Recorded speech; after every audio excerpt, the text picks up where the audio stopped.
Hey everybody, welcome back to BoatFools Sailing and Happy New Year. I'm here with Canadian Ken and we're checking out our first boat of 2025 and we're pretty excited because we think it's going to generate a lot of feedback. Yes. It's a unique boat. There's only 30 of these that were made. That's correct, yes. This particular model. Of this particular model. So what Canadian Ken is referring to is the fact that we're standing on a HANS Christian 38T Telstar. Now, Hans Christian 38s, I think about 240 of these were made between the 38T, the Mark II, and the Telstar, and only 30 of these were made. So it's a pretty special boat, and we'll explain why in a minute. But suffice to say, it's cold. It was -6 this morning with wind chill factor, and we're down in Rockland, Maine, at Journey's End Marine. Yep. And this boat.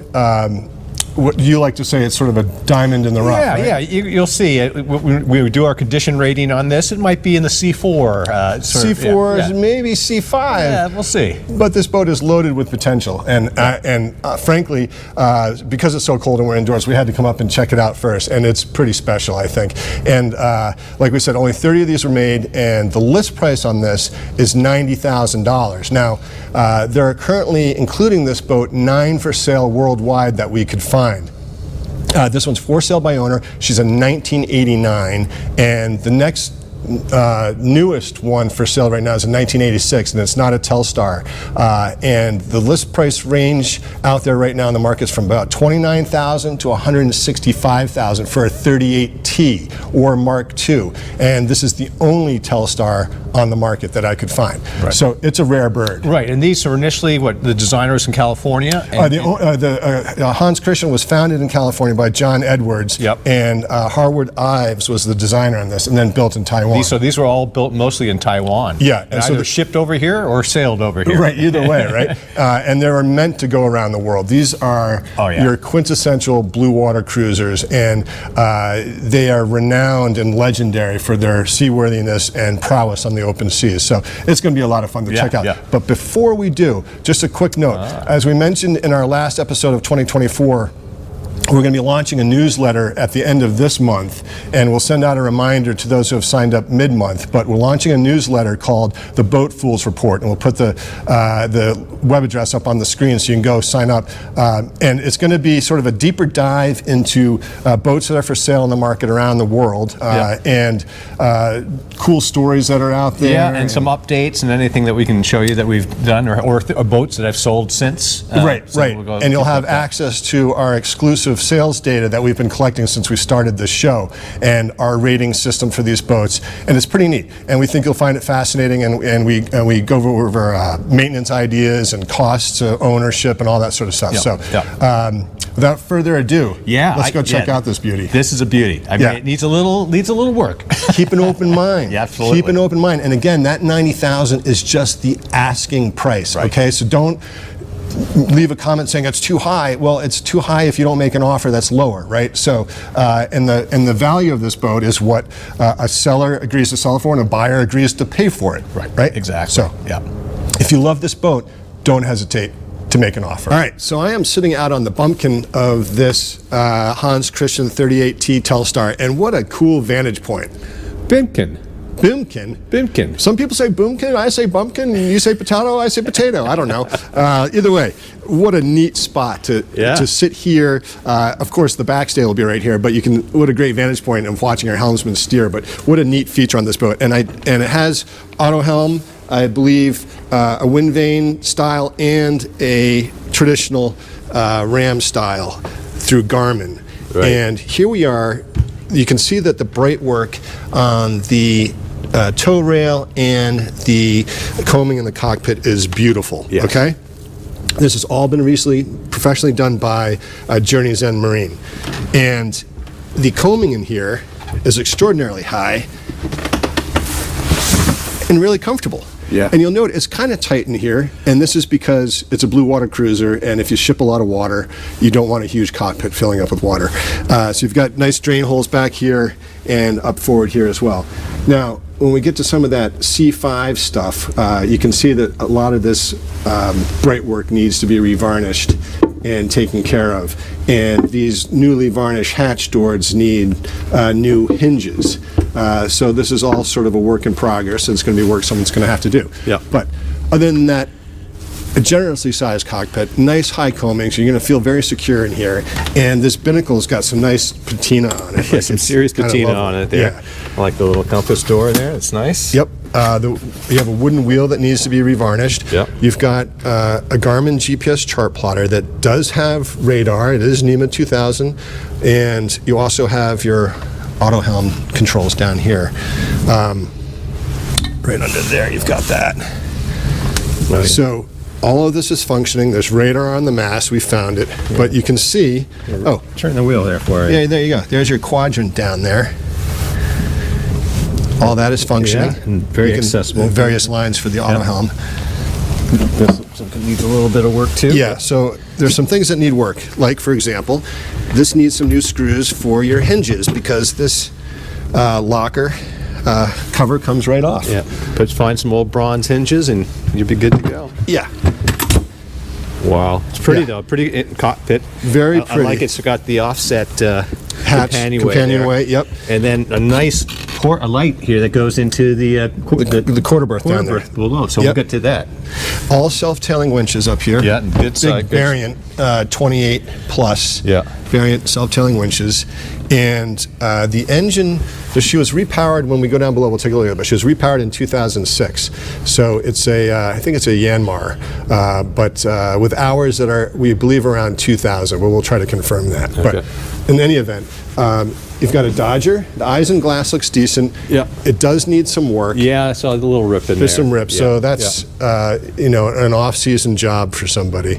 Nice big boom gallows there. Gallows there. Impressive. And yeah, and you wait to see the Traveler too. It's pretty. Yeah, it's a hardy system. It's hard. All right, so here we are up on deck here. We can see the Traveler. It's a Harken Traveler system here, and you've got lines that lead through back underneath your Dodger, so you can control it from back there. You've got some other electronics here. Yeah. And I think you probably have we know we have an anemometer on the mast. You've got wind speed, probably depth, and boat speed. So. Yes, yeah, we did locate the mast here on the other side of the building. We'll pan by that later on. So nice blocks here. Now people are going to freak out and say those are wood, but those are just the cheeks on there. There are metal, stainless in there. Oh yeah. And other pieces, but beautiful system there. And so they let the teak just kind of gray. They let the teak decks go. Yeah. And for full transparency, the owner has mentioned that the teak does need some work. There are 2 areas of moisture concern that you're going to have a surveyor check out, and it's going to be an issue. Someone's going to have to deal with it at some point, but apparently the 2 areas in question are not structural in terms of rigidity. You don't need it, and you could sail with it like this for as long as you possibly want. And it looks like what the owners exactly what they did. Yeah, they used this boat. They used it. So you can see again the tow rail cap is beautiful. Yeah, that's all been done by the yard. You've got a life raft here. I can't discern when it was last serviced, so it might not be compliant right now, but you can have that checked out. Yep. And a nice case and nice holder for it. Big dorade we back got there. One dorade there that takes you right over the galley, which is nice. One right center of the center here, and main living area down below. The butterfly hatches are pretty cool. These butterfly hatches are beautiful. Obviously, here we come back to the condition. They need to be attended to. Yep. But the light and ventilation you're going to get right in the salon is great. It's going to be unbelievable. Yeah. If you're especially in a warmer climate, you're going to be able to open those up and have unbelievable airflow. Not today. Today you're going to keep those buttoned up for sure. So here's your boom. It's a painted spar, and here is your jib boom for your staysail, self-tacking, and nice belays. Look at these. Yeah. Beautiful. Yeah, it really has sort of old school classic feel to it, doesn't it? It sure does. Yeah. And these need hinges. But look at this. They've all been redone, and you put your sail ties in there. Everything's up on deck. That's perfect. Yeah, so you see the potential of it when it's varnished up. Yeah, it's just pops. Yeah. But there's nothing wrong with letting this go gray. You just need to make sure that it's watertight. Yeah. So this is something you're going to want to have looked at. But in any event, keep coming up under the bow. It's just... It feels very substantial. Yeah, it really does. I mean, ours is 38, and this feels bigger. I think the beam is just over 12 feet, which gives it that wider feel, and it carries it farther forward into the bow. And then you see the bowsprit. It's about 10 feet out there. I mean, goodness. I'm going out, even though I'm nervous. Oh my goodness. Look at this. Yeah, this adds a whole new dimension to your sailing experience out here on this bowsprit. This is size, and it is a cutter rig. Yep. And the forward jib is roller furling, yep. and I believe the staysail is Hank-on. Okay, But yeah. Nice big hardy windlass here. Look at the Samson post. Really nice. Jeez, I'm Got crow. a good size anchor up there too. Yeah, that is a 45-pound CQR. There's another one here as well, another Little Danforth there. here. And this is a really nice feature here, you'll see. Yeah. I thought that they just incorporated this design into it, looking like an old Sea schooner. chest. And it's a sea chest, and it's a Gas locker. gas locker. Yeah. Works out beautifully. So if it were to explode, it's at least not under your butt, right? you have a chance. You have a chance. But I just thought that's a nice way to kind of integrate it into the design. Yeah, I totally Yeah. agree. We're not going to walk down starboard side because there's some ice on the deck. She was covered, but there's a little There's a little drip, leak drip from somewhere. the ceiling, I think. Yeah. But, yeah, but Wow, look at that. It's a very pretty boat. isn't it? Yeah. And it is deck stepped. It's a deck Yeah. step mast. But it does have the compression post, though. It does have a compression post down below, which we'll see. Yeah, and it's a good sized mast. You said this is the taller one of the. Oh yeah, good point, Ken. So yeah, that when we're talking about the Mark II, the second generation, so it was the 38T, and then the Mark II came out with a taller rig, and the Telstar version, which was the third version that came out in the late 80s, came with that Mark II rig as standard, as a taller rig. So she's going to perform better in lighter air, she's going to perform better at maneuverability standpoint, and she's going to point a lot better, and we'll explain why when we go down and look at the keel. Yeah. But really, really neat. And this will look familiar to you, Ken. We have these on the Morgan. Yeah, we do. Yeah, we use them all the time. They're great. Yeah. You know? When you And have here are your dinghies chain or- plates. Those look like they've been rebedded. And They do. they really are substantial. Yeah. And they look healthy. But I love the patina on the bronze. I mean, all this is... Yeah, the elliptical windows too. Yeah. So what people have done with these boats is they've removed all the teak and just fiberglass the decks. Like, I could see doing that. Yeah. You know, it is a lot of maintenance. it is a lot of maintenance. Yeah. But some people love it. Yeah. Some people do. But so anyway, I just think this is really neat. I bet this goes beautifully in the. I bet they say it sails like the Cadillac, relative to a Cadillac, just smooth as could be on the open sea. You can't go wrong with a Hans Christian, that's for sure. Nice handhold here, by the way. So I you're like coming that. up on deck, That's perfect and you go spot right for to your hand grips, handrails right there on the cabin top. right. Let's go below. All right. All right, so two things of note before we go below. One is we forgot to mention when we're up on the bow. I mean, look at these bulwarks, Ken. I mean, how secure would you feel in here when you're out on the blue water? Yeah. It's so high. It's really, really beautiful. And then the lifelines are stainless steel, which is great. So they're not coated plastic. No, they look Those are good to go. Yeah. All right, speaking of good to go, you ready? Yeah, and you got the big bridge deck here too. Yeah, nice big bridge deck here. This boat is made for the open sea. All right, here goes nothing. Heading down. I see the controls right there for Yeah, the engine controls. engine controls. So it is a Yamaha, at least that's what it Yeah, says I'm there. not going to turn it on to see the engine hours, but Yeah. the owners said anywhere between 1,800 and 2,500 hours. They can't remember. Can't remember. Well, that's- That's a good point. The boat's been on the hard for 2 years, so it's been indoors for the last 2 years. But it's been, like we said, maintained by Journey's End, so everything is ready to rock and roll. And obviously, our stage crew has been here before us to set up down here, so we've got some ambient light, which is nice. But come on down, Ken. This is cool. Oh yeah. Some really nice woodwork. Yeah. Yeah, the joinery down here is nice. So, headroom. Plenty of headroom. Plenty of headroom. Probably I'm 6'2", I would say. Yeah, I'm 6'1", so definitely in the center you've got, everywhere you've got good headroom. So, nice. Look at this. This is a nice handrail all the way down. That's So nice. not only do you have this, Or a tchotchke rail. yeah, tchotchke rail is these people keep all their keepsakes from their Yeah. journeys, and they've used this boat with family and friends. So here's your nav station. Nice nav station. Nice nav station. That's our battery pack for our lighting system. But Yeah. all your switchboard is here. There is solar. You've got a VHF that's here and up at the helm. You've got an older single sideband that apparently is not functioning, so ignore that. Or if you know anything about SSBs, you can figure it out. But look at these beautiful ports. and they're all operable. Yep, they all open up. And coming in, you can see immediately that there's a huge sail in the galley. And I reckon that's the mainsail. Yep. And it's a beautiful protected galley, so you can tuck yourself in here while you're underway and feel nice and secure. Gimbaling stove. Yep, gimbaled LP stove right here, and all your storage back there. But look at the woodwork; it's beautiful. Really beautiful, and then refrigeration in there. Yeah, you've got refrigeration in the icebox, nice deep icebox. I can see some. This might be where one of the areas of moisture is right here. Yeah, I think you're right. But really neat, nice little gimbaled lantern here, and then and the center line sink that you say. That's really nice this is perfect. Nice single line sink. It looks like you've got fresh and probably salt water, if I had to guess, based on the corrosion. Okay, yeah. But fresh and salt water. And speaking of that, she holds 100 gallons of water and 100 gallons of diesel. Looks like two 50-gallon tanks for the diesel, because there's two intakes, I noticed. And probably similar for the water, I would reckon. Yeah, so plenty to get you moving. Plenty to get you around. But all of this is really, really beautiful.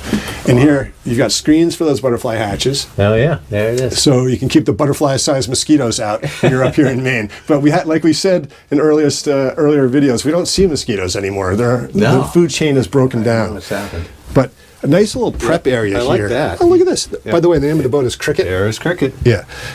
I'm not sure if that's a cricket or a grasshopper, but either way, it's adorable. But look at it, all this storage here. All the storage. These boats are renowned for their storage. And this appears to be a copious amounts of storage. I did notice over here. Oh, you look at that. Jan Taft. Now, that's an interesting story too, right? That's right. So Jan and Hank, when they created a cruising guide to the Maine coast, they spent 4 years going up and down the Maine coast in a HANS Christian 43 Ketch. Yeah. So you got to know that's a solid boat if they're using it. So that we see that on real sailors' boats, and it's nice to see it on this one. Yeah. All right, so here we are in the Maine. Luxury cushions, my goodness. It's like velvet. Look at these knees. And the knees are beautiful. God, that's amazing. It's amazing. Yeah. That's a cool little thing. It must be a little lantern. Little lantern here. Again, it's sort of the nice C-shaped curved settee here. Yeah, I like this. And so the owners live out in Minnesota, and they have just aged out of sailing this boat, and they've got grandkids now, and they want to spend more time with their grandkids. So that's why she's for sale. But yeah, this is beautiful. So nice big curved. And it looks like they like to fish. Yeah, a lot of fishing gear. Yeah. Nice little library. Yeah. No, it really is beautiful. And there's that compression post we were talking about. Yeah. So. Now, it looks like it's brass. That is, or bronze, brass? Yeah. That is something. Yeah. That is cool. And that goes right through. Yep. All right. So let's go up into the V-berth here. Look at that, all the woodwork, the detail here on these nice arched doors. Oh, everything is just exquisite. Let's see if I can open it. Yeah, look at that. Wow. Now, can we find the chain plates anywhere? Here we go. Shine some light in there. Oh, yeah. There we go. Right. Okay, looks like a little bit of, again, maybe corrosion. They look like they were resealed at some point. Yep. So obviously get your surveyor to check that out. Yep, but at least they're accessible, which is nice. At least that one is. And here's the other one, so yeah. Well, that one looks good. Well, again, a little bit, and that's where it's going to come through, Yeah, if you're going to get a leak, that's it. So anyway, have a surveyor look at it. Yep. But again, so a nice big V-berth. Now, unfortunately, it's a little hard to see up here. A little hard to see. You've got deep, very deep. Oh, you got your light on. Thank you. Very deep, and it's beautiful up here. So that would fit easily two people. It looks like Coast Guard because it's got the numbers up there. Yep. I think she's a documented vessel. Okay. All right, Ken, let's show how this transitions into an ensuite V-berth. So here you go. Doing the door close test, and it closes beautifully. Nice. Can you hear me? I can hear you, yeah. All right. And that opens into a rather copious sized head. So, all right, here, I'll hand you off there. Thank you, sir. Open this again, and I'm going to grab a light to show you all. But look at this. Nice standing room shower in there. A couple towels left in for anyone's use. And you can see it's been pinked out down there. And this is a composting head. And the original Blackwater tank is still on board, so you can transition back to that if you choose to do so. But again, beautiful joinery up here and nice big spacious head. All right, let's go find the quarter berth. And this is nice because it is a 2-cabin layout in here. You've got the V-berth and then your own entrance and door to the quarter berth, which looks very substantial. Oh, yeah. And there's that big port. Here's that big port, right? Also operable, which is nice. Great light from that and Yeah. ventilation. And then we do have a derade over this too. Right. So a nice little, I mean, obviously it's filled with a bunch of stuff, but you've got a nice little sitting area there to get dressed and nice standing headroom in there. Oh, yeah. So the derade is actually over there. Yeah. When I was up top, I thought it was over the galley. Yeah, I believe this is the one that's over the galley right there. There it is, yeah. So where is the engine? So one would naturally think that it's under the companionway steps, but it's not. It is under the galley sink. And there are a couple of ways to access this, but we can only get to one of them right now because of all the stuff in here. Oh no, there's another one over there, but there you go. So there's your transmission. It looks good. Got a little sprinkler head there. Oh yeah, it's got a fire suppression system. That's nice. You But- don't know if There it is. very nice. So it's pretty accessible, really. Pretty accessible, and there's another door here under the sink Yeah. that would open up, and then one further back by you. Yeah, there's another So- one here as well, so you can get into A good number of access check points. Your oil there. Looks in really nice shape. Yeah, like I said, it was repowered in 2006. And I'm also wondering with the engine there, the balance is a little different. You brought some weight now, a little more towards the center of the boat. Right. Yeah, and it's nice and low too, so that's going to help. Yeah. But I have to say, all in all, this is a nice living situation down below. Really comfortable. I like how the galley, you feel like you could do everything in there, one person. How do you think this stacks up to the Island Packet? Very similar. Yeah. And I also think of the Cabo. Yeah, the Cabo, right? Yep, yeah, yep, absolutely. yep. I think I still think the Island Packet's probably the most user friendly down below, but I do like this living area arrangement with the. I do too. Yeah. The C-shaped, the U-shaped settee here around the table. Yeah, But and just like it's tons of good storage. Lots of storage on really, this boat. Yeah, you feel like this is going to be a nice solid ride. yeah, absolutely. Yeah. Speaking of solid ride, she's 30,000 pounds. So Wow. she's a ultra heavy displacement boat. And that's going to make her extraordinarily comfortable out on the open seas. But let's check out the. let's check out down below on the got it. hard and On go the look hard. at the keel and find out why this is a Telstar. All right. All right, so here we are down on the ground, Ken, and we're going to take a look at the hull and the top sides, and we're going to show you why this is the Telstar. But the first thing I want to point out are these scratches on the port bow, and they're also on the starboard bow. And this is from a mooring buoy they picked up, I guess, at night, and it was covered with barnacles, and they didn't see it, and they spun around at night, and it rubbed and scraped the paint off, or the superficial gel coat. If you hear crunching under our feet, that's ice. Nice big bobstay on this. It's solid rod rigging. That's very robust and looks healthy. Wow. Try not to make you dizzy here. Looking at the bowsprit. Beautiful. Really, really pretty. And you've got the faux wood planking in the fiberglass there, but she is solid fiberglass. She is a cord deck, but she is solid fiberglass hull. And working our way back, this is where the Telstar starts to shine. So the original Hans Christian 38T had a full keel with a keel hung rudder.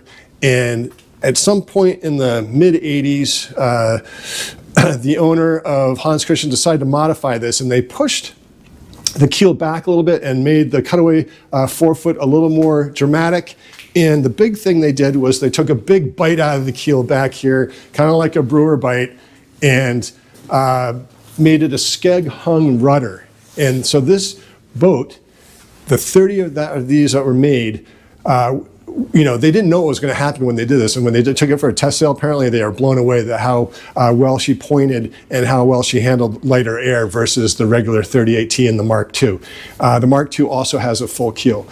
So this is why she's a rare bird. She's got a modified keel with a skeg hung rudder, and she's going to point well. She's going to handle light air better. And she's just 6 foot draft, Oh yeah, right. 6 foot draft. Thank you, Ken. Yeah. And the displacement is something like 30,000 pounds. She's a big girl. Now for Maine, with our lobster pots, yeah. they came up with this, which is a way just to keep the lines from your prop. Yeah, they MacGrubered this from the trailing edge of the keel to the foredge of the skeg. They put a line, like you mentioned, Ken, probably put a cable there or something. Yeah, a little lighter more cable robust. would probably be a little more secure. Yeah, but that keeps a lobster pot line from coming up and getting fouled on your prop. So that's one downside of the Telstar, is that your prop is not in an aperture and protected, so it is a little bit exposed. If you hear some banging around, that's because we're in an active boatyard. But nice big barn door rudder. Yep. Huge. Apparently a little bit of moisture in here per the owner, so that's not uncommon for a boat this age. Coming around this side, we can see her name is Cricket. She hails from Minnesota. So that was quite a sail to get her here. I love the canoe stern like you can. I think that's just so pretty. And the bumpkin. The bumpkin. Yeah. So the thing I wanted to also point out are these little white marks. They're not blisters and they're not osmotic blisters. It's a rare thing, and we know it's not structural. We know the fiberglass is not compromised in any way. I did some research and I found another one that was for sale out on the Pacific Northwest that had the same thing above the waterline. And those were actual blisters, but these aren't blisters. It's weird. It's weird. Yeah. No blisters below the waterline whatsoever. No. And I would have a surveyor just take a close look at that. It's supposed to be, they've already had a specialist look at it, and it's not structurally compromised in any way. I like how they left the upper, on the bulwarks there is the teak. Yes. Unpainted. Yep. Kind of nice look. Some people varnish it, some people the don't. rail. Oh, the rub strake? Yeah, Rub strake. that's nice and robust. I like that too. Really nice. So like you said, Ken, a diamond in the rough. A diamond in the rough. Yeah. Let's go find the mast and then wrap this up. All right, that sounds good. All right, so basically the last thing here is we found the mast. You can see it says Cricket right there, which is obviously the name of the boat. And that is your forestay with your roller furling, and again, painted spar. It looks to be in really nice shape. Yeah. But look down this line, Ken. I mean, look at all these spars. It's this. unbelievable. Spar City. Spar City for sure. It's like Walmart for spars. Right, and this has the single spreaders, is that right? Yep. Single spreader, and I can see the Garmin HD radar dome right there. Yeah, a little hard to see, but yep. Yeah.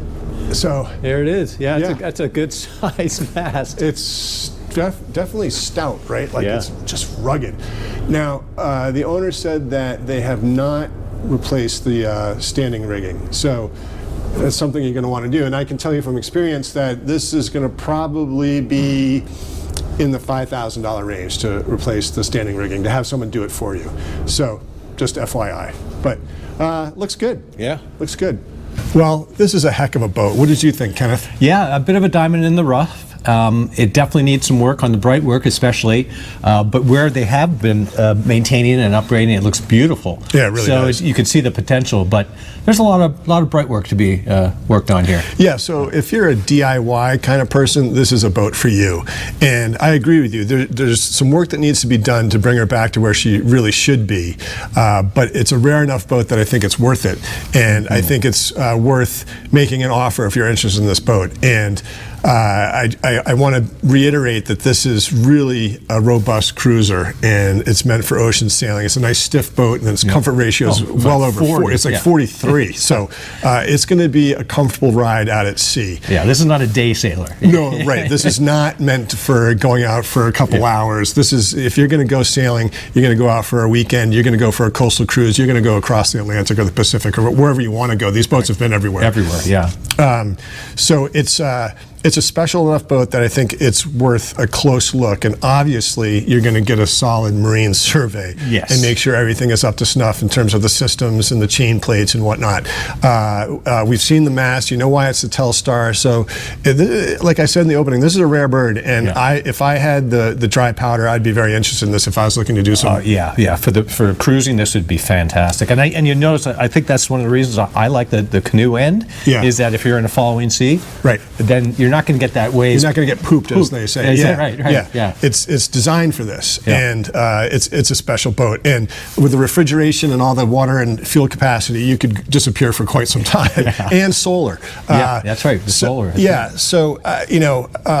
I love it. We're going to put the seller's contact information below. This is the first time she's for sale. She is a for sale by owner. And one last push for our newsletter. We'll put the website address down below. Please sign up, and we'll send out a free issue. And I think you're going to find it entertaining and interesting relative to all the boats that we've looked at and ones that are currently for sale. So I'm sure you'll let us know. Yeah, I'm sure you'll give us the feedback. So we really appreciate your support. Please click like, please subscribe, and we'll see you next time.